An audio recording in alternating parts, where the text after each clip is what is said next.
Mathematics class 10th exercise 5.2 question number 2. Choose the correct choice in the following and justify.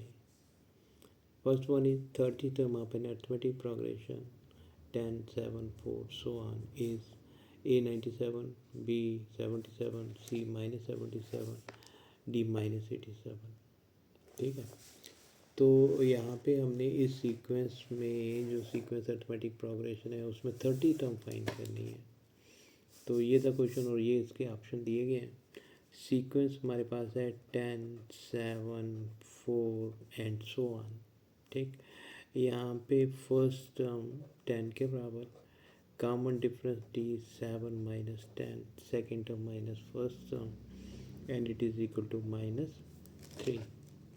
ठीक, उसके बाद में 30 term की value निकालनी है. हमने निकालना है A30, ये फाइंड करना है. ठीक है, तो ए एन का फॉर्मूला लिखेंगे A plus n minus 1 into d. A n is equal to 30. A30 की वैल्यू फाइंड करनी है. ए की वैल्यू 10 और ये हो गया 30 माइनस 1, कॉमन डिफरेंस इज -3.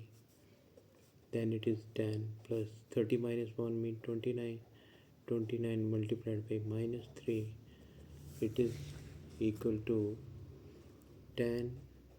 अब इसे मल्टीप्लाई करेंगे, माइनस का साइन आएगा, 9 3 27, 2 बचे 3 2 6 2 8, तो सिंप्लीफाई करेंगे तो ये 77 बच गया. तो जो -77 है उसे करेक्ट कर देंगे तो ये सी वाला हमारे पास इसका आंसर आएगा. C is equal to -77. इसके बाद है इसका second part 11 term of n AP. इसमें 11 टर्म फाइंड करनी है. -3 -1/2 2 and so on is A 28, B 22, C -38 D -48 side 1/2. ठीक है, तो यहाँ पे सीक्वेंस हमें दी गई है -3 -1/2 2 एंड सो ऑन. तो 11th टर्म फाइंड करनी है हमने. ठीक है, मीन 11 टर्म की वैल्यू निकालनी है.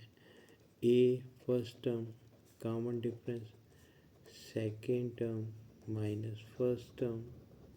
ठीक है, -1/2 माइनस माइनस +3.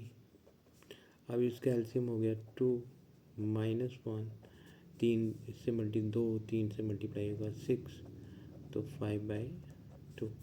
ठीक है, अब हमने फाइंड करना है. पहले ए एन का फार्मूला लिखेंगे. A plus 11 minus 1 into D.